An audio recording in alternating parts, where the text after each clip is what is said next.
Comunicar pode, sua dose semanal de comunicação. Olá, pessoas! Sejam bem-vindos a mais um Comunicar Pode. Estamos de volta! Já voltamos com um episódio sobre franquias. Estamos esquentando os motores para essa volta, porque afinal foram, acho que um mês e meio aí sem gravação. É, bastante tempo. Então a gente fica um pouco enferrujada. E hoje o nosso papo é sobre marketing para médicos. Médicos, dentistas... Enfim, pessoas que trabalham aí na área da saúde, né? A gente sabe que está crescendo bastante essa presença digital nesse setor. Mas antes disso, né? Deixa eu só me apresentar. Eu sou Thalita Scotto, sou jornalista aqui da Agência Contato. E ao meu lado está a minha parceira, Tamires. Sou eu, Tamires Rezende, sou diretora da Hug e a gente sempre esquece de se apresentar, normal. Pois é, a gente já começa logo falando. E é isso, hoje a gente está aí nesse segundo episódio aí da temporada e vamos falar sobre marketing na área da saúde. Então, você já se deparou aí? Segue algum médico no Instagram? Então, Thalita, essa pauta também veio da Thalita. As férias fez muito bem pra Thalita. Você viu, gente? Thalita voltou cheia de ideia de pauta.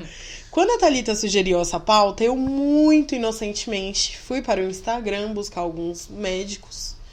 E aí eu me deparei com um universo até então desconhecido pra mim.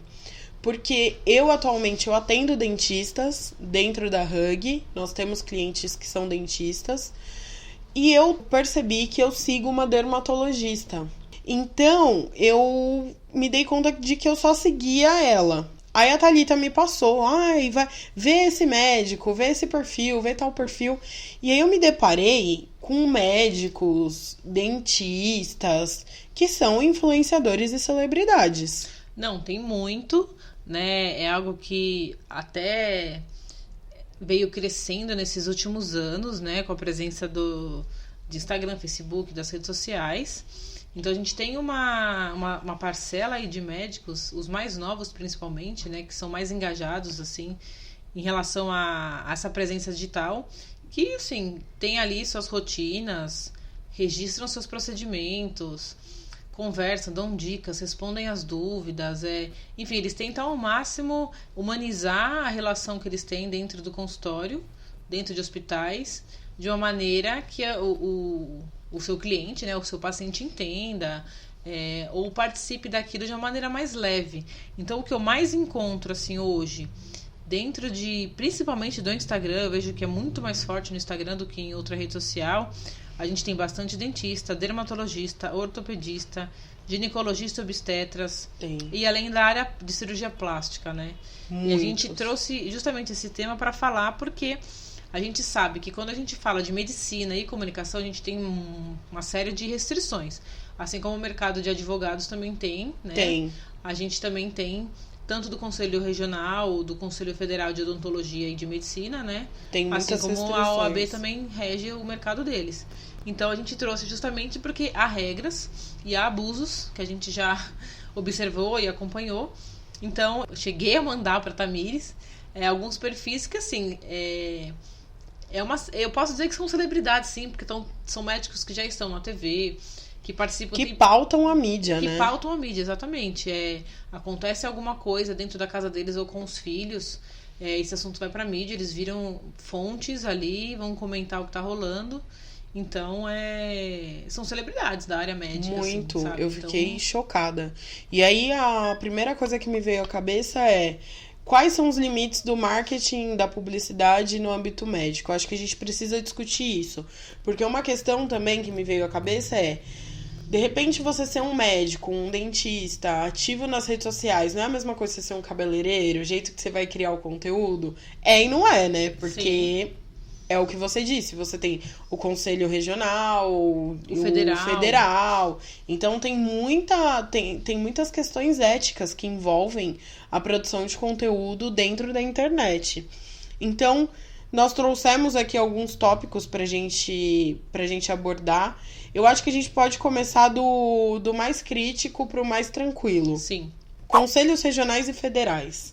Eu dei uma lida, Thalita, para essa pauta sobre o que pode e o que não pode. E mesclei um pouco com a minha experiência. Sim. Como eu disse, eu tenho clientes que são dentistas. E, recentemente, em abril desse ano, o Conselho Federal de Odontologia liberou aquelas fotos de antes e depois. Ai, mas liberou só agora em abril, mas eu sempre via. Sim, muitos dentistas faziam fotos de antes e depois, mesmo sem poder. Isso já dá já é um sinal de que as pessoas nem sempre respeitam seus... Sim. E antes e depois a gente tá dizendo assim, é um clareamento ou um tratamento de lente de contato dentária, arrumou, enfim, uma faceta. Então, assim, não mostrava o rosto da pessoa, mas mostrava a boca, o antes e o depois. Isso realmente sempre foi feito, né? A gente sabe sempre. Que a pessoa tá assumindo o risco. Estava, né? Porque agora, a partir de abril, então, foi liberado. Eu acho talvez até por uma pressão e porque...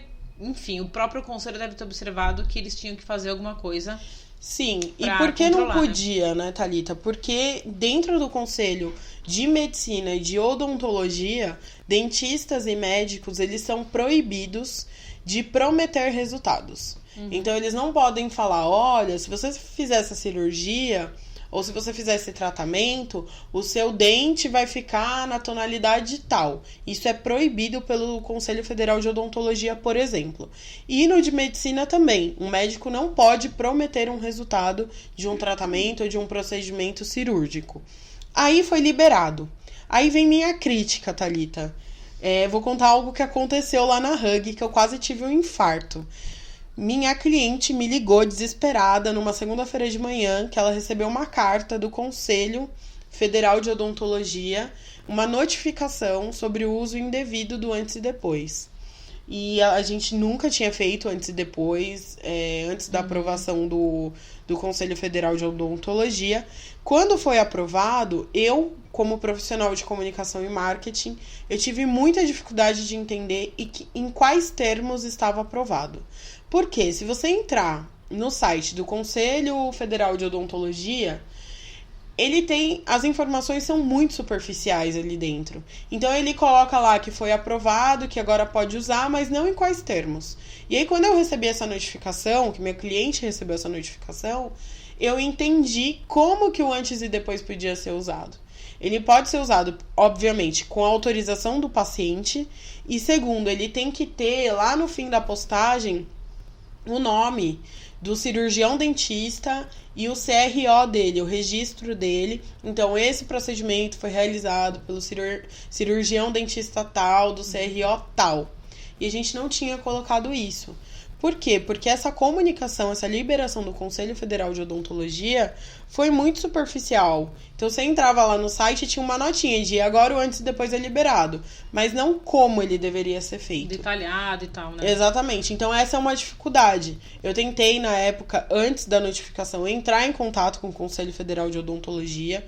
Nós não tivemos retorno, foi muito difícil. Então, assim, esse é um problema também.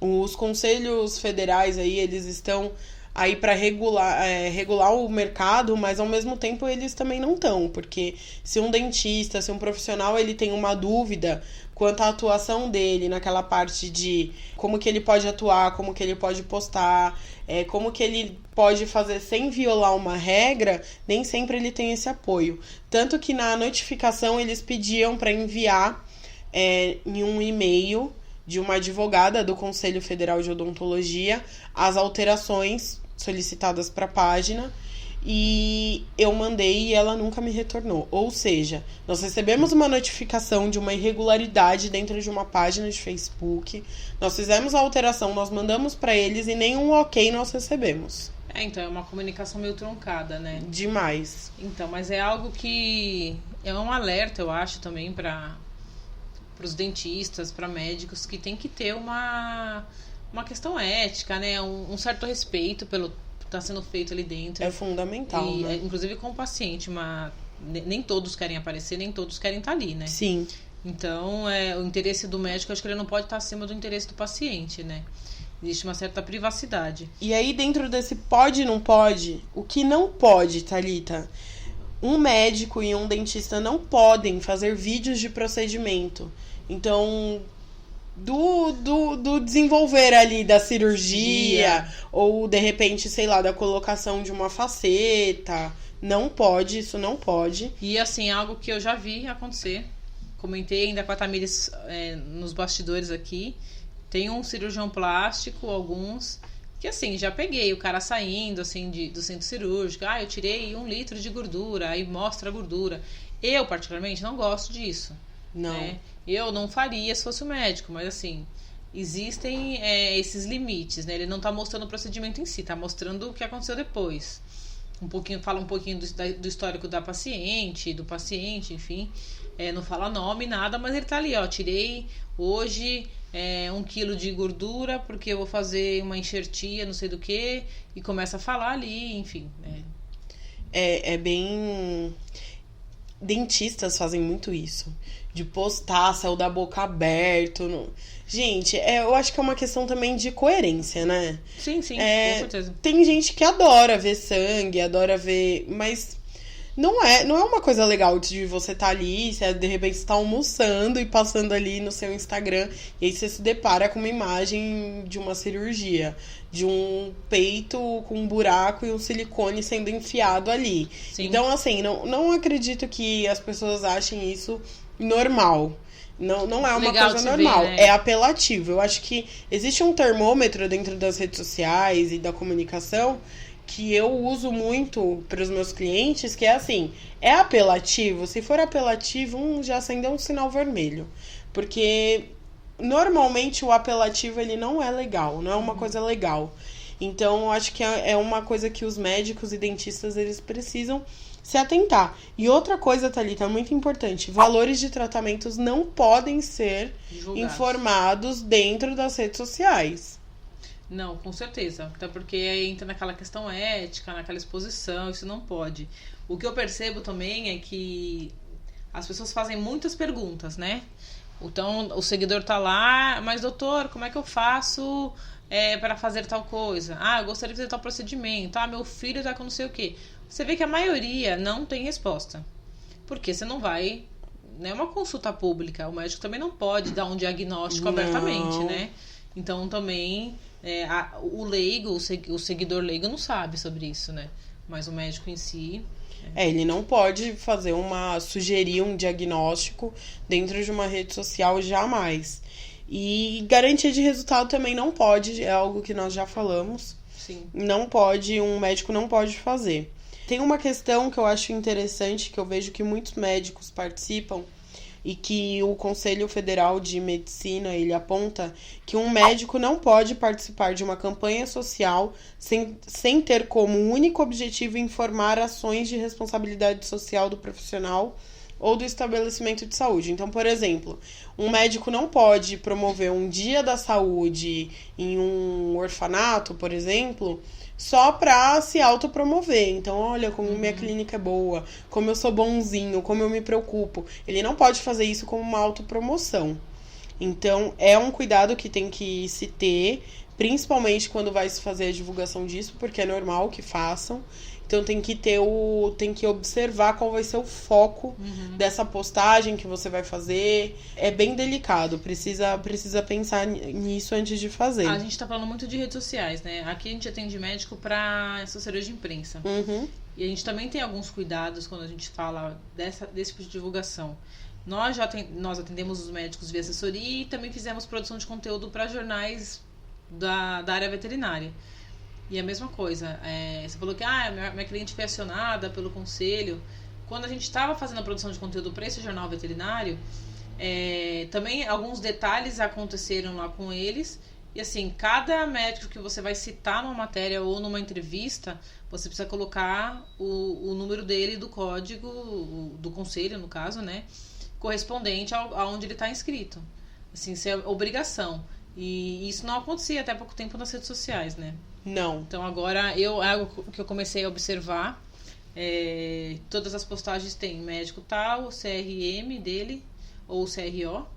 E eu acho que a gente não pode esquecer só do lado veterinário, que é a mesma coisa. Também tem o conselho, também fala de saúde, por mais que seja animal, gente, animal É a mesma coisa. Animal é gente. É gente, com certeza. Então, também tem as suas regras. São muito, muito similares, tá? E por que, Thalita, o conteúdo de um médico, de um dentista, ele tem tanto apelo? Porque eu acho assim, aquilo que a gente já até escreveu aqui no roteiro, né? Quantas vezes você vai no médico, você vai lá, meu Deus do céu! Meu colesterol que é deu isso? tanto. O que significa que é isso? escrito nessa conclusão? Você vai no Google, vai pesquisar, pronto. Ou você tem câncer, ou você tá com AIDS. Ou você vai morrer amanhã. Ou você morre amanhã. Tipo, não tem solução, você vai morrer. Gente, não façam isso, pelo amor de Deus. Ou você já chega isso. lá, olha, doutor, eu vi isso. Eu também li sobre isso, pesquisei isso aqui, então eu queria saber se não pode ser um infarto do miocárdio aqui. Então, médico de Google, né? Então eu acho que também tem essa educação sendo paciente, né? Eu acho que desde que o conteúdo seja informativo, ok, que é o que a gente faz muito em assessoria de imprensa. A gente não divulga nenhum tipo de pauta aqui que vá dizer você tem que fazer isso. Você deve seguir por esse caminho. Isso é isso. Medicina nunca é exata, nem no consultório, muito menos num trabalho de assessoria, né? Então, todo o conteúdo que a gente tem aqui, ele é 100% informativo. E esse é o importante, por isso que tem tanto chamariz, né? Por isso que a mídia gosta, por exemplo. Essa semana, faleceu o jornalista Paulo Henrique Amorim. Ele teve um infarto, até onde eu sei, eu não acompanhei muito. E aí, depois disso, eu vi várias matérias falando sobre como o frio aumenta os riscos de infarto. Sim. Há quem critique, né, que tá usando como gancho a morte de uma pessoa. Não quero entrar nessa discussão, porque ela é válida, mas não é o foco aqui agora. Mas os médicos se pautam do que está acontecendo no mundo pra informar de fato. E de fato é uma coisa que eu, por exemplo, não sabia. E a imprensa mesmo usou, né, isso aí. A imprensa usou isso e eu, de fato, não sabia. Então, acho que essa tem que ser a atuação de um médico, de um dentista, de um veterinário. Utilizar a oportunidade pra informar. Pra informar. Acontece. Exatamente. Agora, tem que ter total atenção dentro... Todas as profissões têm seu código de ética. Mas eu acho que quando a gente tá falando sobre saúde, vida de outras pessoas ou animais, como é o caso de veterinários, a gente precisa redobrar a atenção com essa ética. Porque você tá falando sobre vidas. Então, não dá, sabe, pro médico sair da cirurgia ali e postar um pedação de gordura ali. Olha, tiramos não sei quanto. Quanto que isso pode impactar as pessoas que estão acompanhando, sabe?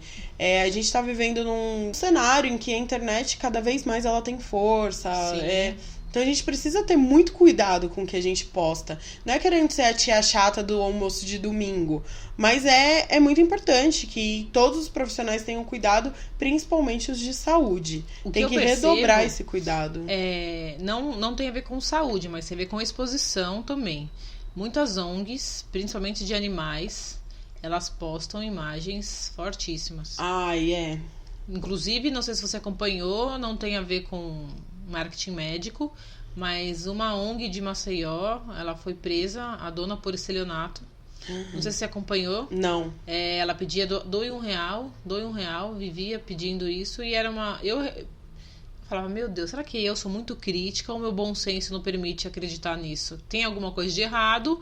Continuei acompanhando, mas dos 3 meses que eu tava acompanhando essa ONG, teve 2 assaltos. Eu falei, gente, a pessoa tem que ser muito FDP pra poder...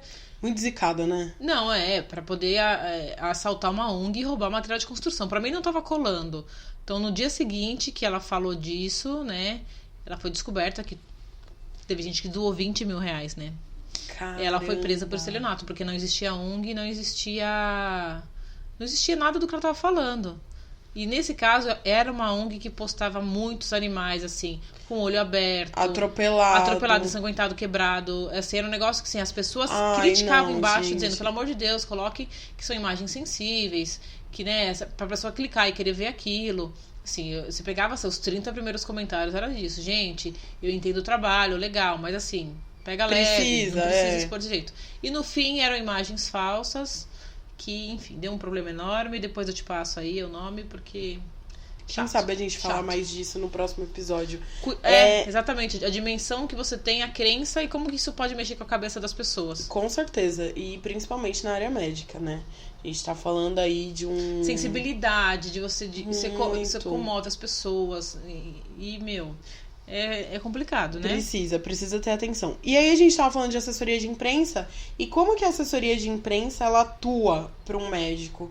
É credibilidade, né, gente? Autoridade, né? No segmento. Então, a assessoria de imprensa... No último episódio você falou sobre quão importante é a assessoria de imprensa para franquias. Eu acredito que a assessoria de imprensa também é muito importante para médicos. Porque existem limites de publicidade. Um médico não consegue, não pode fazer uma publicidade como faria, de repente, um café. Se autopromovendo, né? Não pode se autopromover da mesma forma que um café se autopromoveria. E a assessoria de imprensa atua muito forte nessa criação de uma imagem com credibilidade. Principalmente, Tamires, acho que para os médicos mais novos, esses da faixa dos seus 30, 40 anos, que são esses médicos que acompanharam toda essa revolução digital que a gente teve. Sim. E simplesmente antes não tinha site para médico, não tinha uma comunicação para eles. Você chegava por indicação, pelo livrinho do convênio, né? Só que hoje eu tenho um caso muito nítido aqui dentro. Atendo um médico que ele é super descolado, tira selfie, tá em congresso, tá mandando material, manda pelo WhatsApp, a gente edita. É um cara assim, pra frentex mesmo, sabe? Tá engajado e acompanhando tudo. Tá movimentando. Então tem o site dele, quer fazer rede social. Porque, enfim, é uma questão também de sobrevivência de mercado, né? Sim, com certeza. E por outro lado, eu tenho outro médico que a gente teve muito trabalho, assim, de convencimento de que era seguro. E é seguro que a gente tá fazendo aqui dentro. Mas ele falava assim pra mim: ai, Thalita, mas eu sou das antigas, sabe? Na minha época não tinha essas coisas. E eu tenho medo muito da questão ética. É um cara extremamente ético, super preocupado em relação à imagem. Então eu falei pra ele: olha, se você não se sente à vontade em se expor em rede social, porque é um negócio que você tem que ter desenvoltura, né? Tem, pra qualquer área. Pra fazer vídeo, pra falar, você tem que ter o mínimo de sentir a vontade ali, né? Eu falei: você não precisa fazer rede social, vamos pela assessoria de imprensa, que é onde você vai ganhar autoridade, exposição, onde você vai ter essa referência, né? Por mais que ele tenha uma instituição, um hospital muito grande por trás, ele quer um trabalho individual. Uhum. Mas são dois extremos. Então você consegue enxergar o que eu vi de quem ficou. Não posso dizer que ficou para trás, mas que assim, não foi acompanhando todas as necessidades de marketing da base. Hoje, para você estar exposto aí, médico também precisa de cliente. Então, não acompanhou. Então, aí, às vezes, fica olhando quem tá fazendo essa geração nova, que tá fazendo tudo isso e tá aí super engajado, e fala: meu, se eu não fizer, eu vou ser engolido. Eu vou ser engolido. Com certeza. Sabe que eu tava lembrando que a gente tava falando, e quem nunca pesquisou resultado de um exame na internet? Há um tempo atrás, o Google, ele fez uma parceria com algum site. Ai, meu Deus, eu queria trazer essa informação, mas eu não lembro muito bem. Deixa eu dar uma pesquisada aqui. Mas eu sei que o Google, ele fez ele fez algumas mudanças dentro do buscador. Então, sempre que você procura, por exemplo, dor de cabeça, ele traz um conteúdo mais informativo. Eu falei e não falei nada. Então vamos recapitular. 3 anos atrás, o Google fez uma parceria com hospitais e criou conteúdos baseados em informações médicas de médicos relevantes. E quando você faz uma busca lá no Google sobre uma doença, ele abre um quadro no canto superior direito com um resumo de sintomas, causas e tratamento. A título de curiosidade, recentemente o Google divulgou uma pesquisa em que aponta que 26% dos brasileiros buscam por problemas de saúde na internet, no buscador. Eu sei que hoje, quando você acessa, que nem eu que tô com os nervos da costela inflamados, eu fui no Google pesquisar, falei: não é possível que isso exista, né? E eu não consiga fazer muita coisa. E tava lá, neufragia intercostal. Aí lá, aí tipo, sei lá, vários tópicos, assim, um do lado do outro. O que pode ser... ele puxa do principal site, né? O que pode ser... Sim. O que você pode tomar? Falei, gente, é quase uma consulta, né? Tem uma curiosidade também que eu acho muito legal, que foge um pouco disso, mas o Instagram, quando você procura no Instagram ansiedade ou depressão, você joga lá, ansiedade ou depressão. Ele pergunta se você está precisando de ajuda e ele te conecta diretamente ao... de prevenção de suicídio. Que legal. Eu acho isso muito legal, porque são os buscadores, as redes sociais, atuando em prol de uma informação mais qualificada a respeito de saúde. Então, o Instagram, você digita lá, tenta depois, ansiedade. Você vai lá na busca, você digita ansiedade, ele pergunta se você está precisando de ajuda. E se você coloca que sim, ele te direciona aquele atendimento de prevenção ao suicídio. Então, isso é bem legal. Então, as redes sociais e os buscadores entendem a importância que o tema saúde tem. Então, a gente também precisa que os profissionais entendam. A responsabilidade, Por quê? Porque tem apelo, Thalita. Por que as pessoas engajam tanto? Eu fiquei me perguntando isso. Por que as pessoas engajam tanto em conteúdo médico? Porque as pessoas estabelecem conexões com pessoas. Então, os médicos, eles estão ali, eles estão dando a cara deles ali. E o médico, normalmente, você dá muita credibilidade para ele. Você confia muito em... Falou que é médico, você já confia de cara. Então, é instintivo. Você confia, você quer saber mais, as pessoas querem saber mais como ter longevidade, como viver bem. Então é natural que alguém siga algum médico. Por exemplo, eu vi que eu sigo uma dermatologista. E é natural que as pessoas vão buscar referência hoje, né? Busque referências. Tipo, se você não tem uma indicação, você vai, sei lá, achou o médico no Google, no seu bairro, você vai dar uma busca ali, né? Exatamente. Será que ele tá na rede social? Será que ele tem algum trabalho? Como tá sendo feito? Será que ele tem engajamento? Que é a questão da confiança. Da confiança. Quando não existe essa indicação, a rede social acaba sendo uma forma de você conhecer um pouquinho sobre a pessoa, né? Exatamente. Tem mais alguma coisa, Thalita? Eu acho que é isso. A gente falou principalmente em relação ao que os conselhos, né, permitem, o que deve ser respeitado. Né? Então, acho que isso aí era o principal tópico que a gente queria abordar aqui. Eu acho que a gente precisa... Os médicos precisam... Dá uma lida, os dentistas também, nas regras do conselho. Ainda é o que eu falei, tem muita coisa que não está escrito ali dentro do site do conselho, mas é importante a gente ler para entender o que de fato pode ou não pode fazer, porque é importante. A ética na área de saúde tem que ser muito... Não vale correr o risco, né, de você ter o seu perfil bloqueado, deletado, porque você não respeitou um negócio que está previsto já, né? Exatamente. E a parte de conteúdo, Thalita, é o que é válido para todo mundo, né? Sim, que a gente já falou. Instagram, Facebook, YouTube, feed de notícias. News. Eu recebo uma news de um médico. Cara, eu não sei como eu conheço esse médico. Eu sei que ele é pediatra. Lá, né? Não, eu não sei de onde essa news chegou na minha caixa de entrada, mas eu não deixei de assinar. Ele é pediatra e ele traz muita informação legal. Ele manda uma news mensal e ele manda, por exemplo, agora nas férias, no começo de julho, ele mandou algumas dicas de como prevenir. A criançada cai, se machuca, como cuidar ali daquele raladinho, daquele machucado, para as mães não entrarem em pânico. Achei muito legal. Sim. Acho que é isso que os médicos e dentistas precisam fazer. Com certeza, que é uma forma de você também gerar engajamento, né? Confiança junto com o paciente. Interação com o paciente que já tá dentro do consultório, sim, né? Pra não porque ficar isso coisa acontece. Fria, né? Às vezes o relacionamento entre médico e paciente, dependendo do estilo do médico, é algo muito frio, assim. Então, acho que hoje as pessoas buscam também uma relação mais humana, essa humanização mesmo, né? Com certeza. Bom, é isso. Muito obrigada, Finalizamos gente. mais um programa. Qualquer dúvida, entre em contato pelo comunicarpod@gmail.com. É isso mesmo. Temas, convidados, críticas, dúvidas, estamos sempre à disposição, né? Com certeza. Em breve teremos convidados para dar uma aquecida nesse Comunicar Pod. Na próxima sexta-feira vamos gravar, hein? Com certeza. Então é isso, Thalita. Até a próxima, Até gente. Mais.